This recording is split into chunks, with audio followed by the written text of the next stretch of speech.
Inspirai, ó Deus, as nossas ações e ajudai-nos a realizá-las, para que em vós comece, para vós termine, tudo aquilo que fizermos por Cristo nosso Senhor. Amém. Dando continuação agora na parte número 2 do capítulo 8 do livro A Igreja Católica, sob o título A Coroa de Espinhos do Papa. Na última consideração, nós vimos as duas primeiras coroas. A primeira seria a solicitude ou a preocupação, o trabalho com todas as igrejas, e depois as perseguições que os fiéis sofrem ao redor do mundo. E isso também causa muito sofrimento ao Papa, e como é que os próprios fiéis podem ajudá-lo através das orações e também da sua ajuda material. Hoje vamos considerar um pouco da história do papado. Vamos falar um pouco sobre muitos papas do passado, para mostrar que eles também são perseguidos. E algumas informações aqui acredito que poucos sabem, talvez até mesmo alguns católicos não saibam. Então, o Papa perseguido. O Papa tem ainda uma terceira e bem dolorosa coroa de espinhos: os ódios e as perseguições incessantes que há 20 séculos o papado tem estado constantemente exposto e que não são outra coisa senão a realização contínua de 3 profecias de nosso Senhor Jesus Cristo. Quais são estas 3 profecias? A primeira delas é aquela que consideramos na parte anterior de João, capítulo 21, versículo 18. Então, ela se realiza ao pé da letra em toda a história dos papas, quando nosso Senhor indicou a São Pedro que ele não teria poder sobre a morte, ele teria simplesmente que aceitar aquilo que estaria colocado diante dele. E aconteceu não apenas com São Pedro, mas também com a grande maioria dos papas durante a história. Percorramos então a série dos papas. Nos primeiros séculos, vir a ser papa equivalia a vir a ser mártir. Até Constantino Magno, houve 32 papas, e 30 deles morreram mártires, havendo 2 outros findado a vida no exílio. Onde está a dinastia que tenha principiado seu reinado com 30 mártires? Na realidade, a maioria delas não tem sequer 30 membros. Então, esse é um fato histórico. Nos primeiros 300 anos da Igreja, dos 32 papas, 30 foram martirizados. Derramaram o próprio sangue por Cristo, pelo seu ensino. Mas mesmo depois de Constantino, quantos sofrimentos têm acompanhado a existência dos papas? Aqui é bom apenas fazer uma parte, porque até o ano 300 era martírio sempre, não só dos papas, dos cristãos.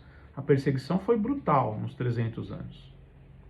Depois, graças a Santa Helena, uma mulher santa, que ela era mãe de um imperador, que foi Constantino Magno, ou Constantino Grande, ali deixou a perseguição de ser tão cruel. Foi isso que aconteceu. É uma história muito mal contada dizer que a Igreja Católica foi fundada por Constantino no ano 300 e pouco. Isso é bobagem pura. Então, ali a perseguição diminuiu.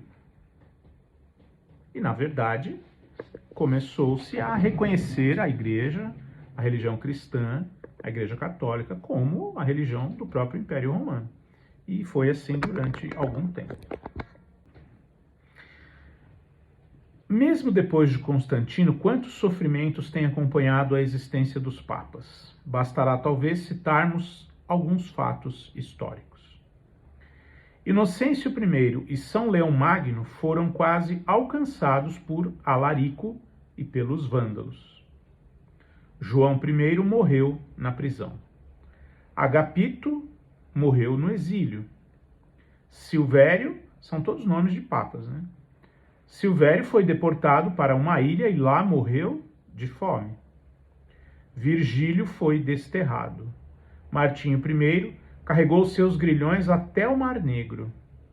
Sério I viveu 7 anos no exílio. Estevão III teve de chamar os chefes francos em socorro. Leão III foi posto em tortura. Leão V morreu na prisão. João X foi estrangulado. Benedito VI pereceu nos subterrâneos do castelo de Sant'Angelo. João XVI, ou melhor, João XIV morreu de fome na prisão. Gregório VII morreu no exílio em Salerno. Pascoal II morreu na miséria em Benevento. Inocêncio II foi prisioneiro do duque Rogério da Sicília. Lúcio II foi ferido durante uma revolta. Alexandre II pôs-se em fuga diante de Barba-Roxa. Lúcio III morreu no degredo. Gregório IX viu os sarracenos destruírem as igrejas de Roma. Inocêncio IV teve que fugir diante de Frederico II. Alexandre IV morreu no desterro, em Viterbo. Bonifácio VIII caiu nas mãos de Filipe o Belo. Com Clemente V, principia o cativeiro de Avignon. Urbano VI, ou Urbano VI, provoca o grande cisma do Ocidente. Depois vem as tristezas da Reforma.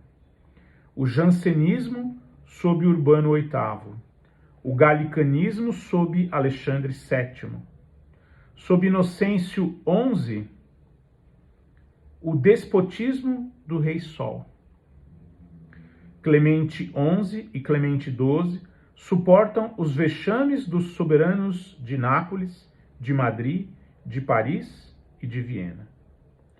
Benedito XIV, aqui ele coloca entre colchetes, o mais sábio dos papas até então, sofre os escárnios de Voltaire durante a Revolução Francesa. Clemente XIII e Clemente XIV assistem às perseguições contra os jesuítas. Pio VI é prisioneiro em Valência. Pio VII é prisioneiro em Fontainebleau. Pio IX é exilado para Gaeta. Sob Leão XIII, cresce a Kulturkampf, ou a guerra cultural. Pio X sofre com a separação de Igreja e do Estado na França e com o modernismo. Pio XI vê as perseguições na Rússia, no México, na Espanha.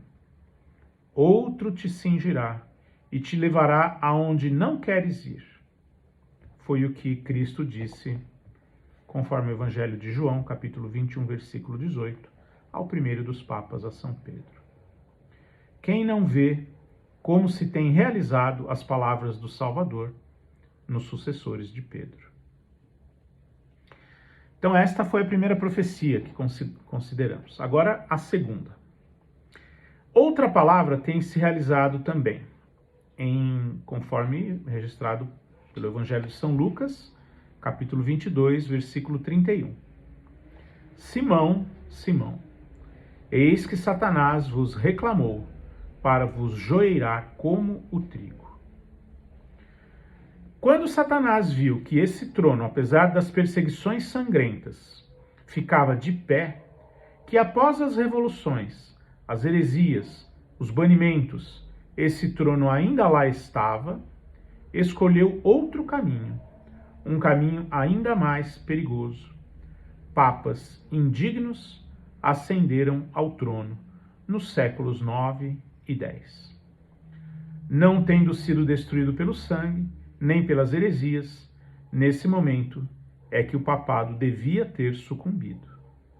Mas o rochedo de granito não vacilou.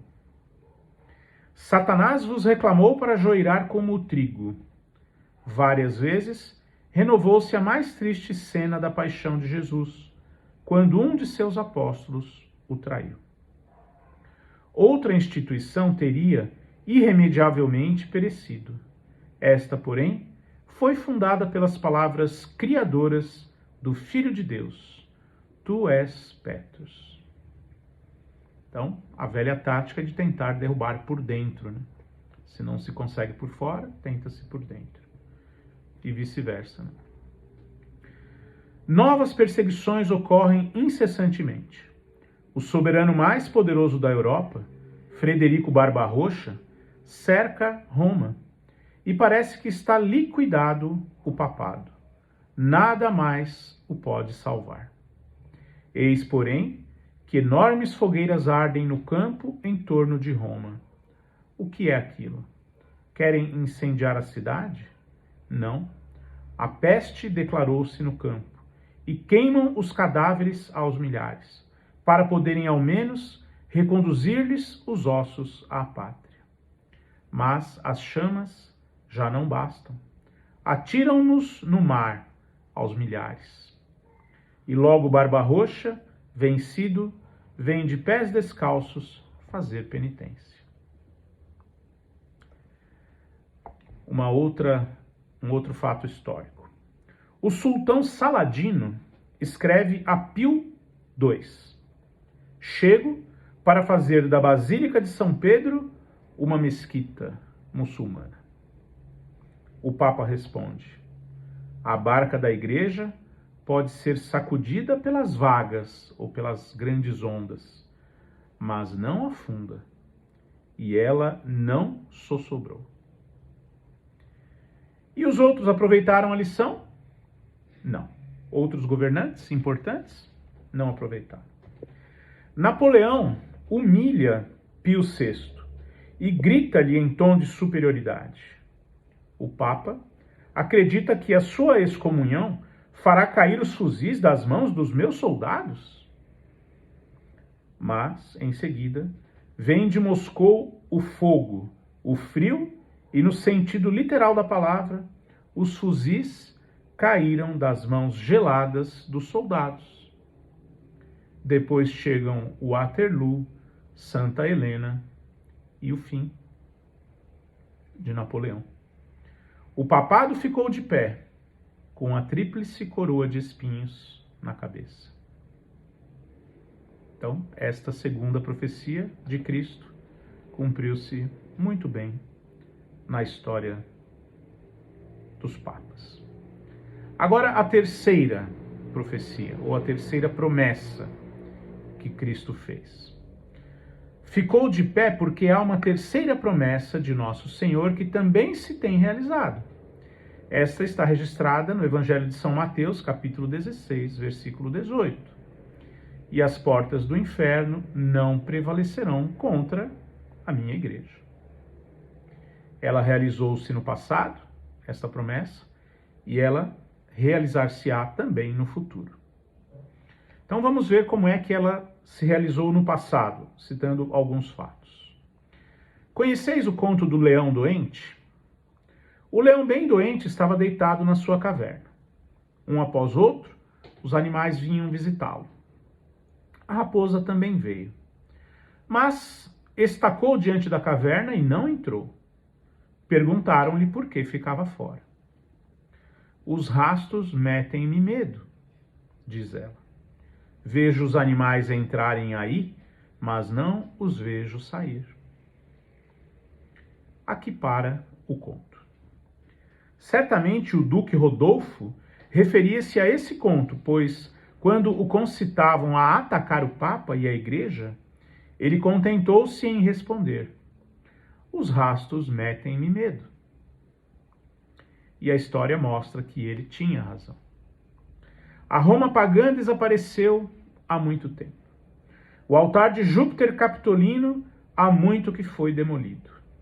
Hoje não resta mais que a lembrança dos imperadores e dos reis em luta com os papas. Mas o papado vive e fulgura cada vez mais. O túmulo do pescador Galileu, o túmulo de São Pedro, tem permanecido qual fonte inesgotável de valores espirituais há 20 séculos. Tem se verificado sempre o provérbio francês que diz: quem come papa morre. O que mais já não tem assistido e sofrido o papado? Viu o furor dos Césares romanos contra a jovem igreja e viu a maioria deles afogados no seu próprio sangue. Viu os germanos de cabelos louros passarem vitoriosamente pelo arco do triunfo de Tito e pasmarem-se ante os esplendores de Roma. E viu também a ruína dos mesmos chefes germanos e ouviu-lhes o canto fúnebre. Viu Carlos Magno com a coroa imperial e viu também o fim dos carlovingios. A igreja esteve em guerra com os Hohenstaufens e viu a cabeça loura do último Hohenstaufen tombar sob o machado.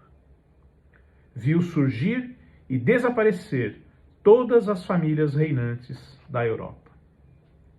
Viu os carlovingios, os capetos, os valois, os soberanos ingleses, dinamarqueses, normandos, plantagenetas, os Lancasters, os Yorks, os Tudors, os Stuarts, os chefes mongóis e os czares moscovitas. Viu os Romanovs, as casas de Arpade, de Anjou e de Habsburgo, as casas de Orleans, de Angoulême e de Bourbon. Viu o Rei Sol na sua glória, mas também ouviu as palavras que um grande bispo francês, chamado Massillon, pronunciou diante do seu esquife, o chamado Rei Sol da França. Só Deus é grande, meus irmãos. Viu Napoleão subir como um meteoro e apagar-se rapidamente. E, no entanto, o poder dos fuzis não representou papel algum na vida da igreja. Por trás dessa força, não há nem canhão, nem baioneta, mas apenas uma promessa, as palavras do seu fundador: as portas do inferno não prevalecerão contra ela. Na próxima consideração, vamos ver como esta mesma promessa de Cristo irá ainda cumprir-se no futuro. Louvado seja nosso Senhor Jesus Cristo, para sempre seja louvado.